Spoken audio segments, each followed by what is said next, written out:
Welcome, welcome. Happy Friday. I hope you're all having a good week. If you work traditional office hours, you are so nearly done. This time in a few hours, you'll be done, you'll be free. Um, so yeah, thank you so much for being here. Um, I'm just going to give people a moment to join us. I'm also going to apologise in advance. So I typically deliver these sessions kind of standing. Often that means using things like a window ledge or some sort of space where I can kind of, yeah, just be stood up delivering. And unfortunately, as I work from home today, some roadworks have started outside. So I've got this headphone on, headphone? Headset. So please let me know if you can hear me okay. And if I'm also equally like too loud, because I can move and adjust the microphone. I don't want to be blowing anybody's ears off. Oh, okay, I can see some thumbs up. Thank you. I really appreciate that. Please correct me as we go. Um, yeah, because I'm mindful that slightly, yeah, the audio input might feel a little bit more intense than typical, particularly if people are more sensitive to sound. But like I said, I don't want the additional potential outside noises interfering. So thank you for your patience, your understanding. I also feel somewhat like a pilot with this thing on, so I'm just going to embrace it. But yeah, thank you all so much for being here at the end of Mental Health Awareness Week. So this session, we've only got 45 minutes. We are hoping that it's still going to be a worthwhile, useful session with some skills, with some, real takeaways. We've also got some resources that we'll share. But just to kind of introduce myself, PMAC, before we kind of go into anything. So my name's Hayley. For anyone who's not joined us before, who doesn't know us, so I'm one of the trainers at PMAC, and we basically specialise in bespoke training, consultancy for, yeah, all sorts of organisations, businesses. Um, so yeah, we very much specialise in that kind of bespoke stuff. But today, what we're going to be thinking about is specifically the challenges faced by those of you in HR. And if you're not here today as a HR professional yourself, but are here because you care about and are considering the challenges that your colleagues in HR might be facing, then thank you for being here also and welcome. But yeah, we're going to be thinking about the very many and very real challenges often faced by people in HR. And yeah, like we said, we're going to be trying to introduce some strategies, we're also going to be sharing lots of hints and tips. So again, for anyone who's not joined us before, we like to make these sessions as interactive as possible so that we can normalize actually the things that we experience that often particularly because HR, we often find lots of sole kind of practitioners. You might be the only person in your team. Teams are often smaller, for example. So there's actually less opportunity to kind of get that context, I suppose, in the sense that actually it's not me that's feeling like this because I'm not managing this well enough or there's something wrong with me, but actually I'm just experiencing many demands. So we want to normalize some of these challenges. So that it doesn't feel quite so personal. And we also want to share tips. So we've got word clouds that we'll use anonymously. And yeah, I would just encourage anyone who feels comfortable to engage and share throughout. Again, if and when you feel comfortable. So we thought it was really important actually to do this session at the end of Mental Health Awareness Week. So we often get lots of requests to kind of use this week to think about, the theme and offering these webinars for anybody, everybody, for managers, for example. But one thing we're also really mindful of here at PMAC is the fact that often it's yourselves working in HR who are almost like run ragged this week and doing anything and everything to put on events, to put on training, to uh, pull together information, to be sharing stuff with everybody all week. And you might not get a moment to yourself. You might not get a second for you to think about you, to feel like anybody else is thinking about you. So we just wanted to make sure that in a week where you might be physically present, but thinking about everybody else, that there is a time and a space for us to just think about you and how you're doing. Because often, again, we speak to HR professionals, we get to know you as we get to know the business and the things that you're looking for. And then at the end of that, there's very little that's on for you, it feels like. Or even, often we attend um, sessions, events, for example, and you might be present for that, but really it feels like you're in more of a facilitator, coordinator role. You're not really quite as embedded in the experience as other people. So before we even go any further, at the end of what might have been quite a busy, draining week, we just wanted you to have a space to just take a deep breath and just check in with yourself and just see how you are. So there's an opportunity here to kind of share anonymously, because again, actually, the likelihood is that it's not just you who might be feeling the way that you're feeling. So a box should have popped up on your screen, and if it didn't, you can find it through the chat. Anything that you share on there is completely anonymous. I can't see who's responded. All I can see is responses. But we do also have on the screen, hopefully you can see it fairly well. It's like an emotion wheel. So we use these a lot actually in terms of helping all of us. I use them personally regularly, like 3 times a day. I'll check in and just kind of see how I'm doing, how is that evolving and changing throughout the day. But they're really, really useful for helping us identify specifically how am I feeling. So I'm not just maybe anxious, but yeah, maybe I'm feeling a bit skeptical, a bit I'm anticipating something. You might notice here as well that on this emotion wheel there are no kind of emotions there that go by the words okay or fine or all right. And it can be useful to, like we said, just see actually that even like there's a big difference between feeling nothing because I'm content and I'm at peace versus feeling nothing at the moment because I'm empty and I'm disconnected and I'm detached and I'm exhausted. So you can use the wheel as inspiration, but I mean, for anyone who can see the word cloud, tired is by far the most common response here. So tired, burnt out, feeling overwhelmed, exhausted, fatigued, anxious. And again, we often see all these things kind of go hand in hand. We're very rarely just feeling one thing at a time. Stressed, bored, unmotivated. Yeah. And again, actually, we might be getting to the point where we're so overwhelmed, we start to feel flat, disconnected from the work that we usually find enjoyable. We then lose the motivation to do these things. Pressured but good. There's also a bit of balance here. There's some kind of glad it's Friday. I'm feeling okay. I'm feeling happy. Um, oh, I love this kind of dialectical thinking already. We're going to touch about this. So, like, quite proud of what I've achieved this week, but also personally overwhelmed. And both of those things can coexist at the same time. Feeling quite restless is coming up. Isolated's coming up a few times now, actually. And we're going to really think about, yeah, the importance of community and connectedness, and why as HR professionals you might be more susceptible to feeling isolated and lonely. Um, Exhausted, not valued, vulnerable. Okay. Oh, content is the last thing that I've just seen there. So again, we're all going to be having different experiences. I mean, we all have completely different lives. We exist in different families. We have different housing, different financial situations. As professionals, we all exist in different organizations. And actually, there's a lot of commonality there in terms of how people are feeling.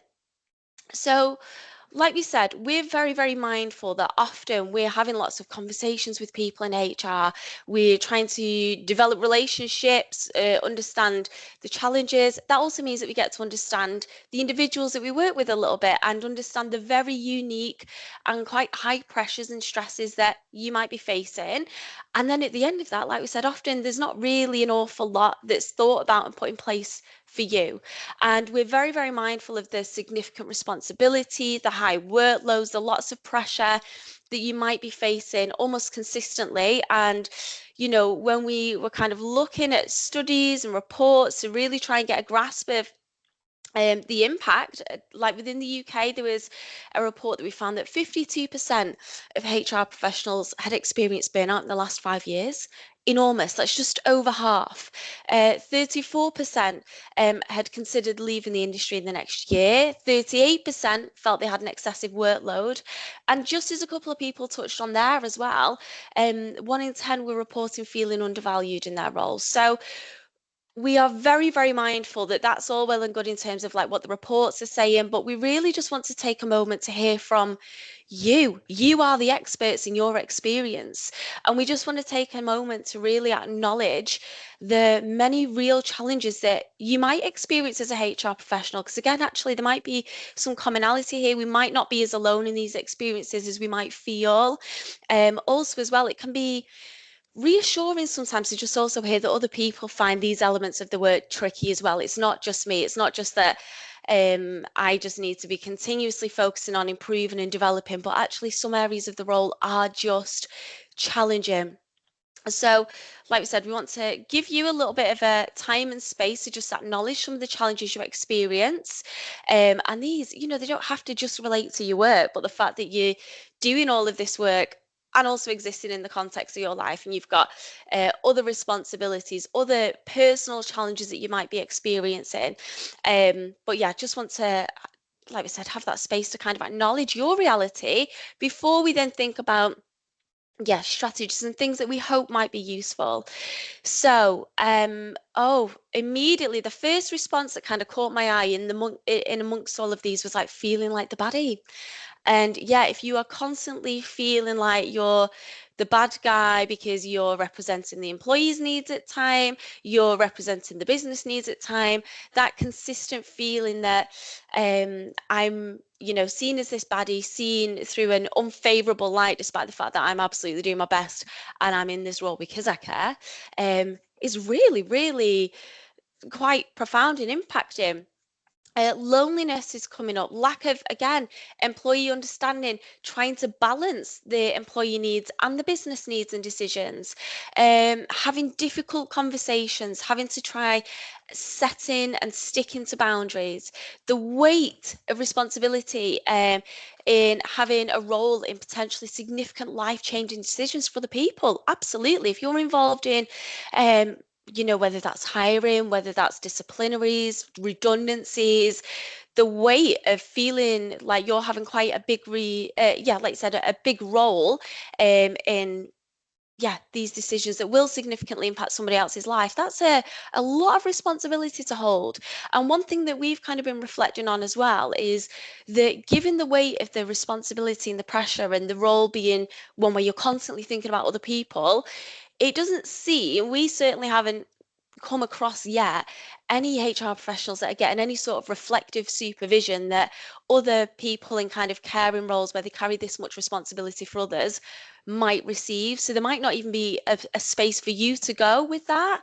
Um, People's entitlement that their feelings and thoughts are facts and that they're the only one that's valid.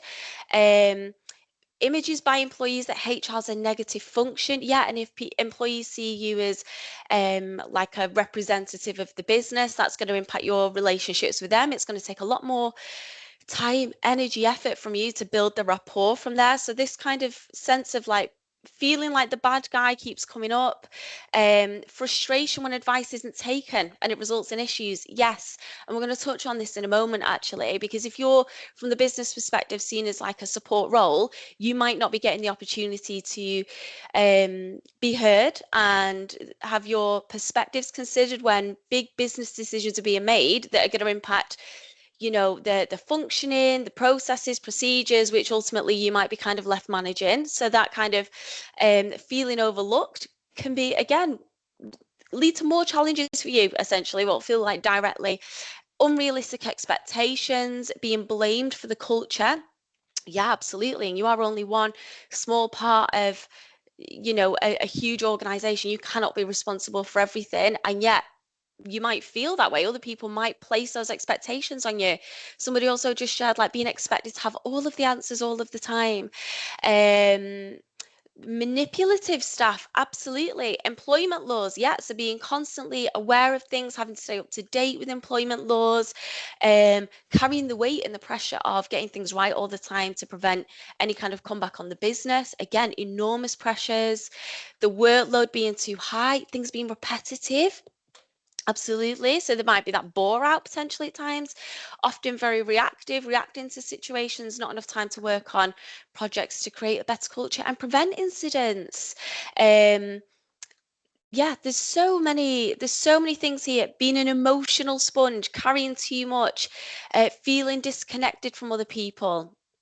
Um, there's so many challenges here that people are sharing, and I hope as we're kind of talking through some of these that you do get the sense that actually, yeah, that thing that somebody else has just said, I do also experience, and I do recognize that, and maybe it's not just me and that I just need to try harder and I just need to be better at this. Oh, managers sidestepping difficult conversations. So yeah, maybe the you might end up kind of by default taking the role um, of others that maybe isn't absolutely necessary, you shouldn't be doing, being blamed when things aren't about HR, and managers using the phrase like, well, HR have said that I have to do this, or HR have said it's a disciplinary matter, and we're really sorry about that. So other people kind of deflecting the blame to you sometimes, maybe because they think that that's reduces any sort of negative impact on their relationships that they have with colleagues, but without necessarily thinking about the consequences that has for you and how stressful it might be for you to then go into these interactions that you might have to. So many, many, many challenges from just constantly monitoring, supporting everybody else's mental health and well-being, which might be draining, exhausting, can also feel thankless, is something that we often hear. We often hear from HR professionals that they've done surveys, they've got feedback, they've put training on, they've put things in place, they've put on specific sessions based on things that people asked for, and then maybe people don't show up. You've gone and put time and effort and energy into finding the best employee assistance program you can, and then you find out that people aren't using it and keep coming to you saying that they're struggling with this, they're struggling with that, and not using the things that are being put in place. And that can also lead to challenges for you with feeling like, if people are only highlighting the one thing that they feel like you've not done versus utilizing all the things that you have done, um can be really demoralizing at times, I think, and even just feeling bound by what you would love to be able to do but not being given the resources to do so. Dealing with grievances, investigations, redundancies, disciplinaries, all of that requires a lot of attention to detail, balancing empathy and boundaries, um, and can be absolutely exhausting. And I imagine even that in and of itself can absolutely significantly contribute to things like compassion fatigue, burnout.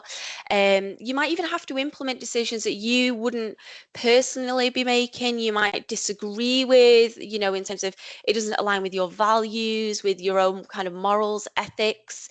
And again, actually, you might be having to, on the flip side of that, you might be seen by other people as like having this support function, meaning that you're left out of those strategic discussions, as we just kind of spoke about. High workload. Like, we never speak to a HR professional who seems to have any spare time on their hands, whether you're dealing with recruitment, training, compliance, payroll, employee relations, often small teams. It doesn't often feel like there's enough of you. Mediating disputes, conflicts, also incredibly stressful.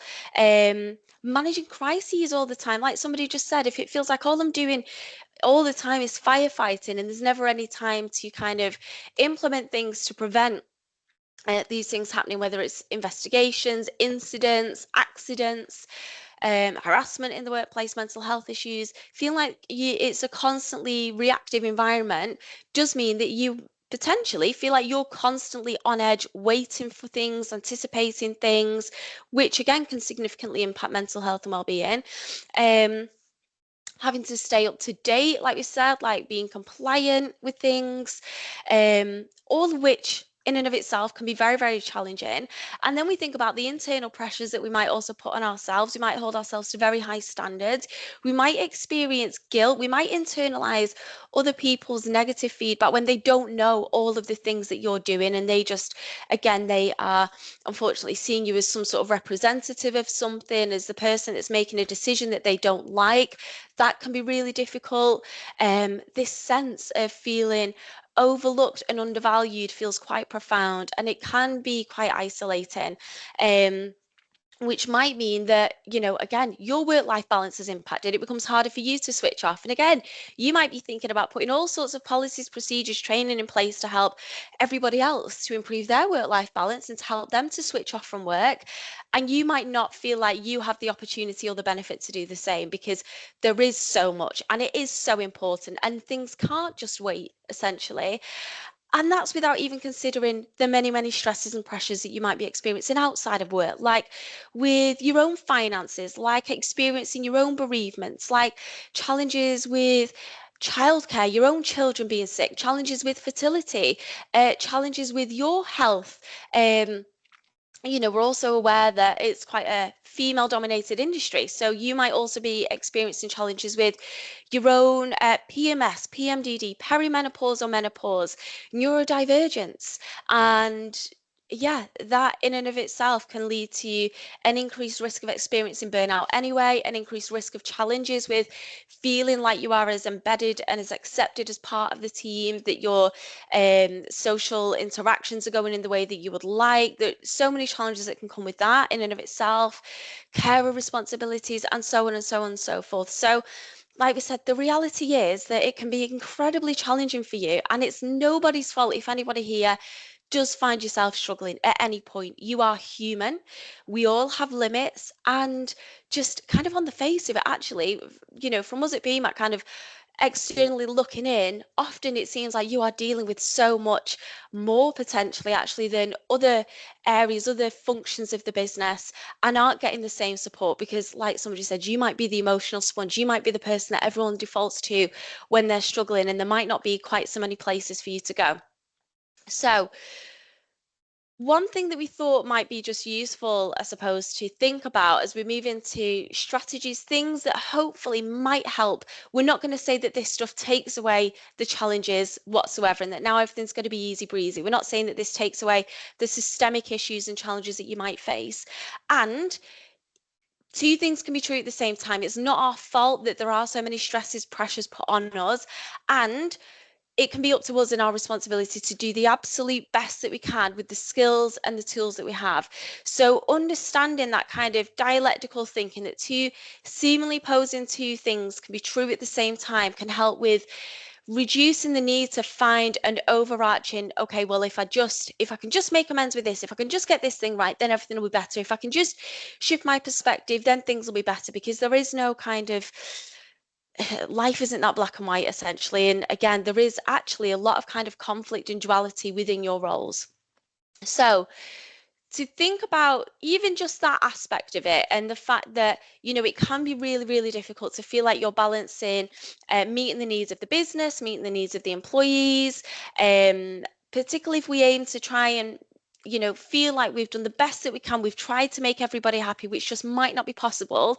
We can think about identifying our values and doing our absolute best to kind of live a little bit more in line with them, to behave a bit more in line with them, so that we know that day to day we are doing our absolute best and we are behaving in a way that we can be proud of at the end of the day. Even if other people aren't quite so happy, it doesn't feel hopefully quite so personal then, because work can be really, really impacting. It can become, a big part of your identity.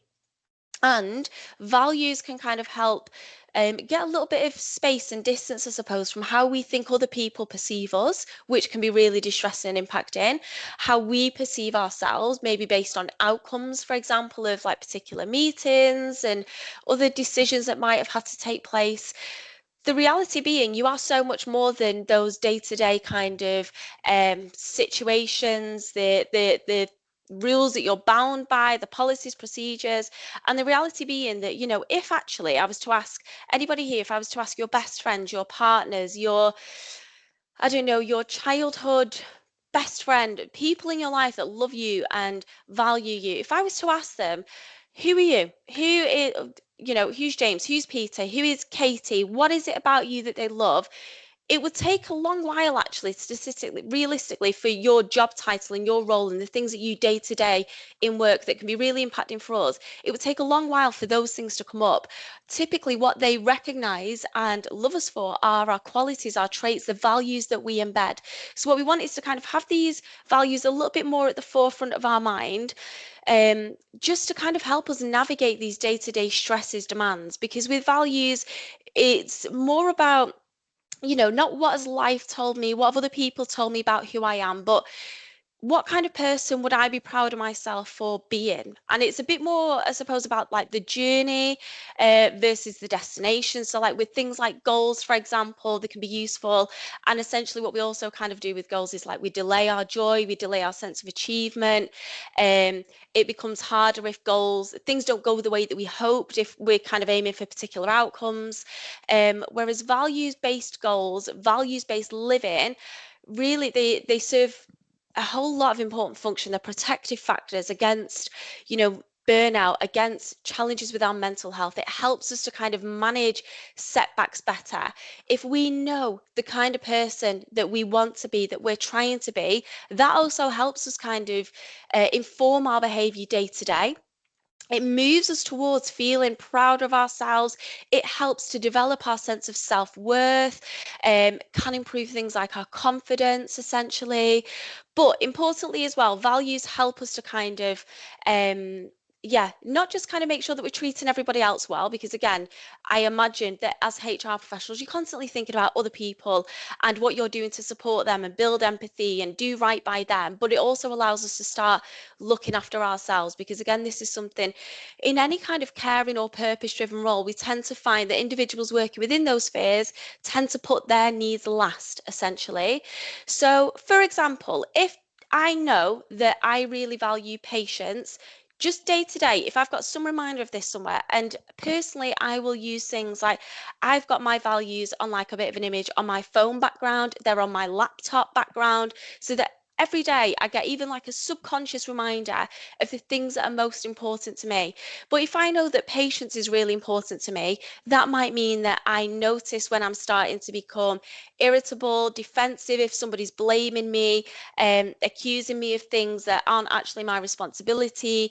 If, like somebody else just kind of gave the example earlier, if a manager has kind of deflected responsibility in some way and kind of put things onto you as an individual, I might notice when my instinct is to kind of become a bit defensive here. I'm feeling angry. If I know I value patience, I might recognize that building a bit better and take a deep breath so that I don't react, so that I can behave in a way that seems a bit more patient, and also be patient with myself for the fact that I'm finding this overwhelming. You might notice if you irritate, if you start to become irritated if things aren't done as quickly as you might have liked. You might be patient with yourself if you're struggling to see the results that you would like, if you're struggling to adapt to something new, for example. Specifically, thinking about this role within HR and how it might help with kind of managing the duality of your role. If I know that I really value being understanding, that might help me to consider and make an attempt to understand different people's perspectives and recognize when I'm going into any sort of discussion with assumptions, preconceived ideas based on what somebody else has told me. So that might help me to be a little bit more open-minded, a bit more curious to understand what else might be going on, which can significantly influence the way that interaction goes. If I know I really value fairness, for example, I might be mindful to consider fairness for individuals involved, not just kind of for parties, because again, treating everybody the same actually isn't very fair and might put employees who face disadvantages at an even greater disadvantage. It might be unhelpful, it might be unfair to them, actually, it might fall under the category of discrimination. So, fairness might be just remembering and recognizing when people are expecting or pressuring you to kind of make sure that there's an outcome that seems fair for everybody, because actually, what one person would think treating person B fairly would look like might disadvantage person B, as an example. Independence. If I know I really value independence, that might mean that I also give other people the opportunity to have that same independence and to make mistakes, for example. So that might look like, do you know what? I feel like I've given them enough information, instructions, trainings there to now allow them to do what they need to do. And I will offer them the independence to do that without me feeling like I have to be really involved to my detriment, and that's really going to impact me.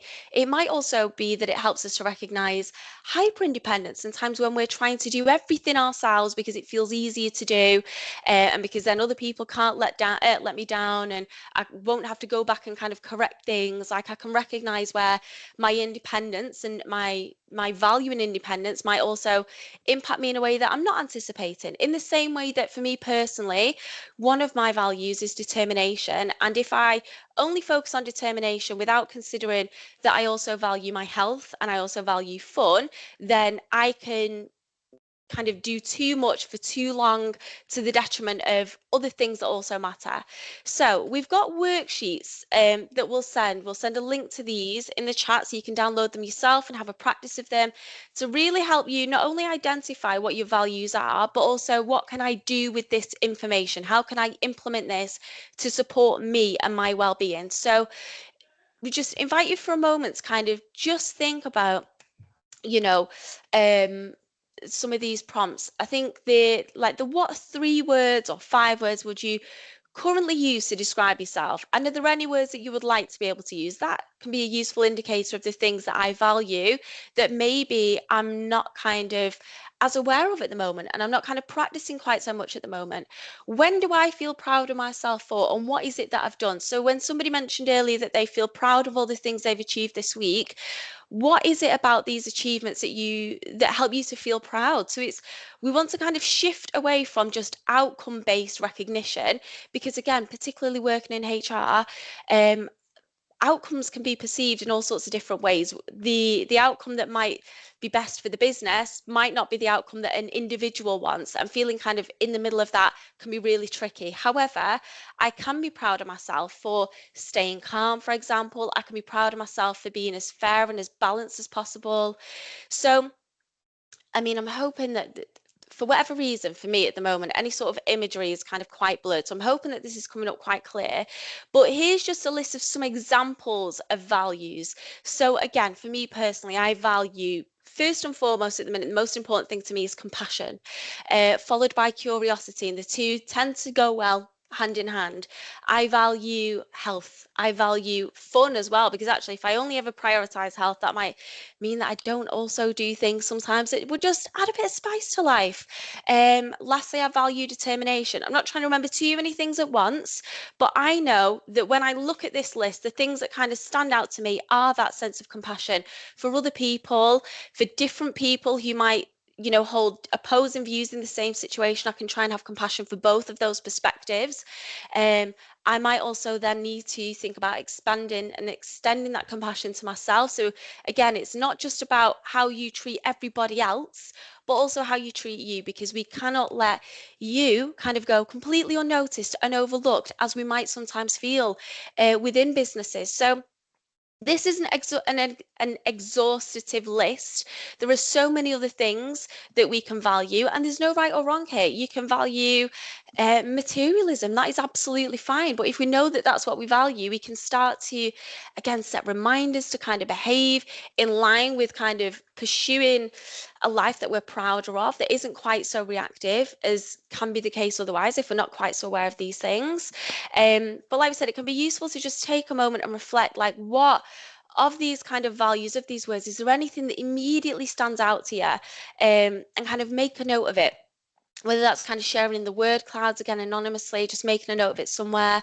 We'll also, like I said, share the link so that you can have a practice. There's a whole worksheet that you can work through to identify what is most important to you. How do I then behave in line with these things? Because like we said, importantly, it means that we get to behave in a way that at the end of the day, regardless of what's gone on, regardless of what other people might have told us in that day about who we are, how we have or haven't met their need, we know that we can be proud of ourselves. So oh, I love it. Really varied here actually as well. So I love this. Thank you for sharing. We've got things like flexibility.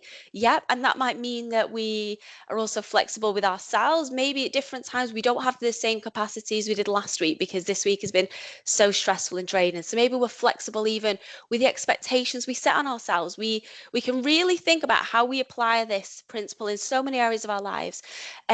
Passionate, so yes, doing things that really align with your passions, maybe respect and excellence and patience, fairness, being mindful, compassion, honesty. Respect is coming up quite a lot here actually.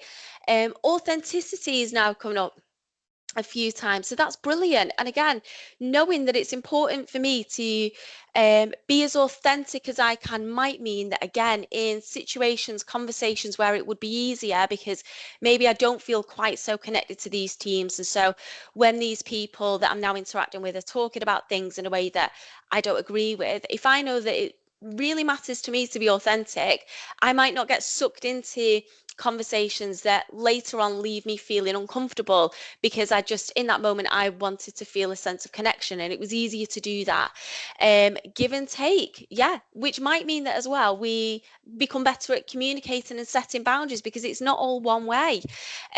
Humility, fun, inclusivity. I mean, all of these values that people are sharing also align very, very, very well with the work that you're already doing. So, I mean, I think it's fair to say that you are all absolutely made for the roles that you're in, even if it doesn't always feel like that. Things like respect, gratitude has come up. And again, if that's something that's really important to us, we can think about, how do I bring this into my day to day? What do I do at the start of the day, at the end of the day, out of habit? So that is something that I get to regularly experience, get to regularly express as well. Because again, goes both ways. And expressing gratitude to other people, even for the smallest things, can improve our relationship significantly. And expressing gratitude towards ourselves, again, can improve our sense of self-worth, our self-esteem, so that we're not quite so reliant or dependent on the external validation. Um, Professionalism, integrity, humor, brilliant, brilliant, brilliant. Like we said, we have worksheets that we'll send to you. There's links. You can download it free. There's an example of, to help you identify the one thing that is most important to you at the moment. And like we said, then we can think about, how do I embody that? How do I then also reflect on how I've demonstrated this week? The fact, how did I demonstrate respect this week? So even at the end of a week that feels like it went terribly, I know that there's things that I can look back on and actually be proud of myself for, even if, it was uncomfortable, difficult, distressing at the time.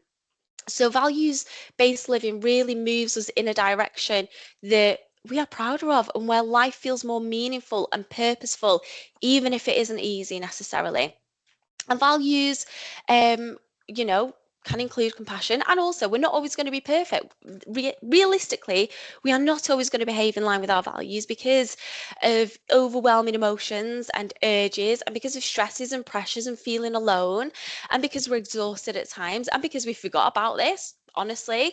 And so, alongside that kind of knowing and doing our best to live in line with our values, self compassion can also be a really useful, powerful source of coping for us to think about nurturing a little bit more.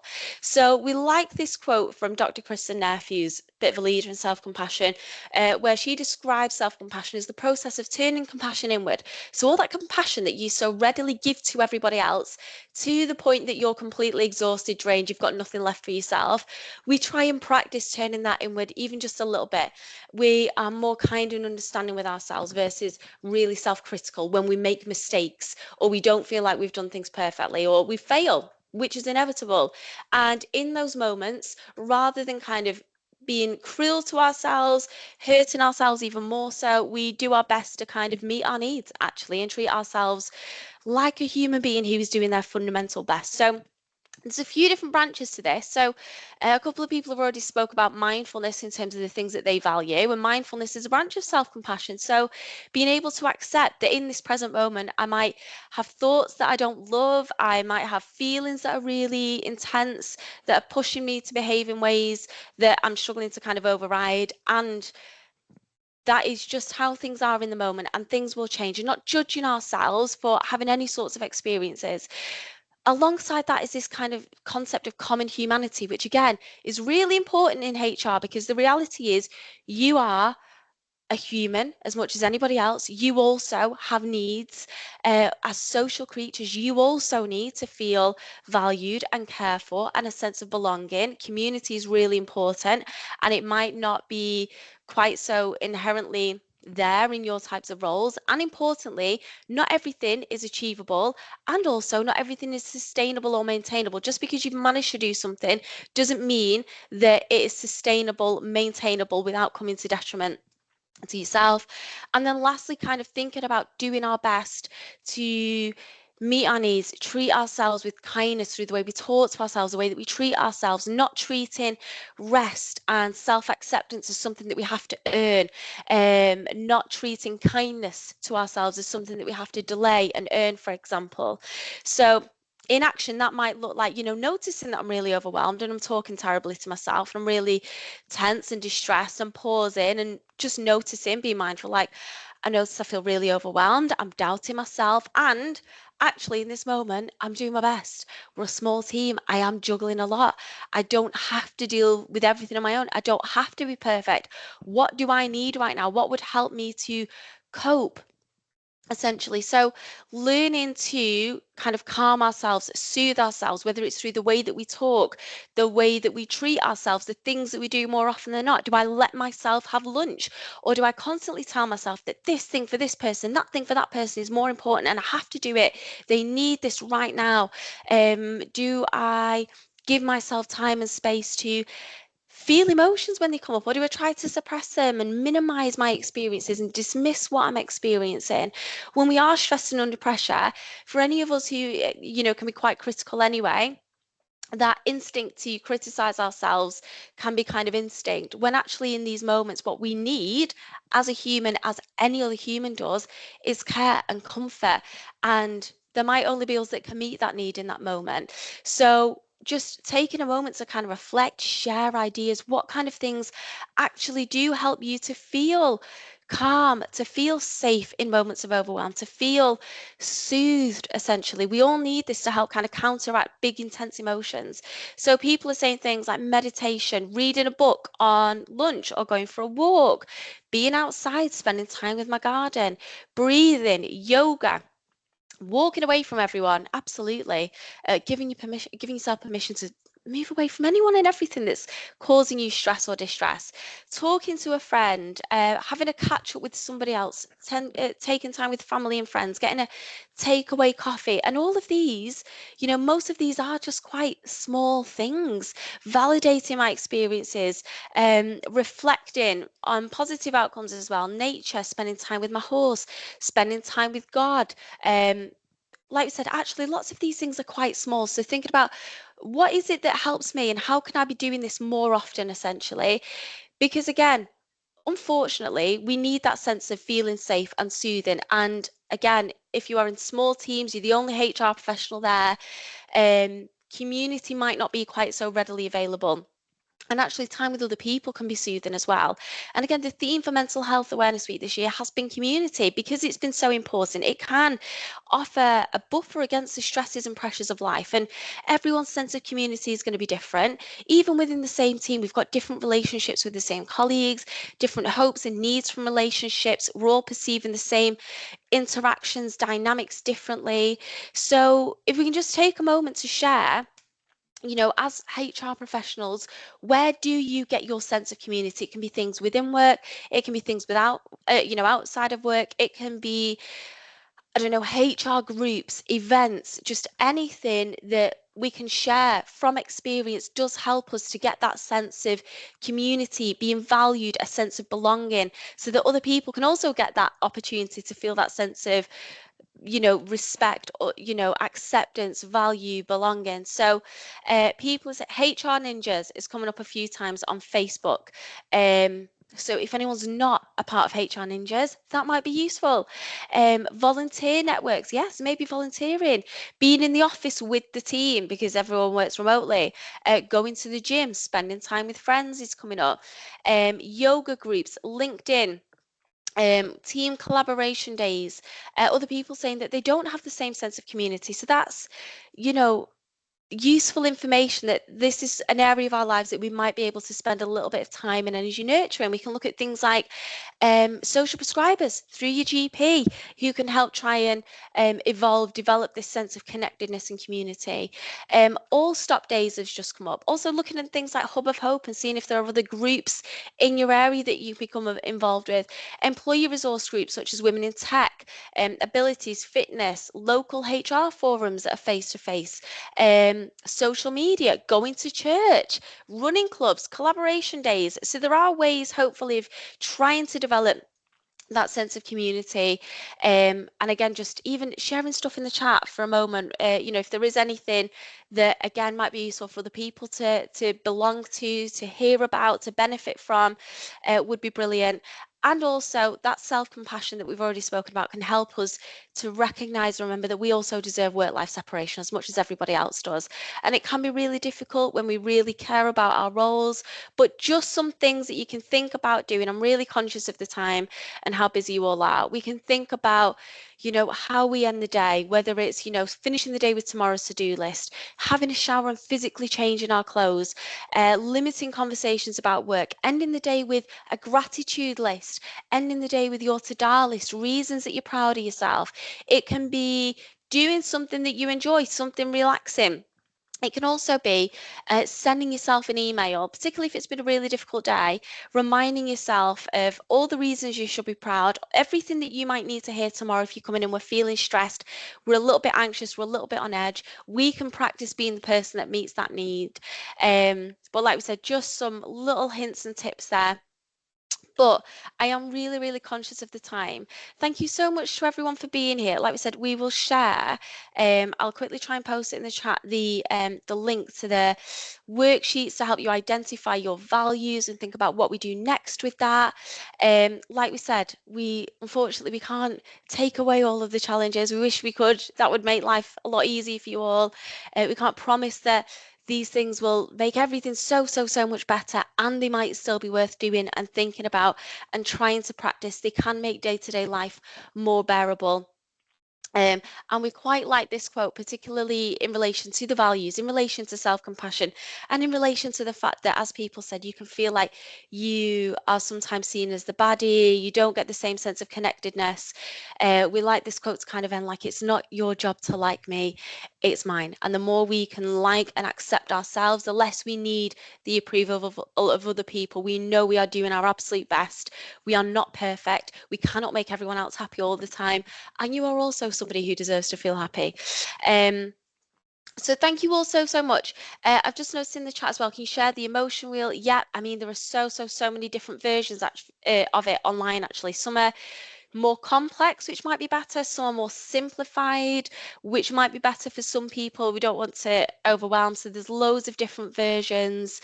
Like I said, there's NHS versions. There's some that are kind of adapted a bit more to younger people, but are still really useful, actually.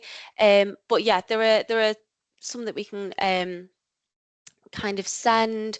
But yeah, they're going to look very different for everybody in terms of what's the most useful for you. But yeah, thank you so much for being here and for making time for yourselves this week. Oh, somebody's just shared one. Brilliant. Thank you so much for that. But yeah, thank you so much for making the time for you. Thank you also if you were here and you're not a HR professional and you are just here because you are thinking about others.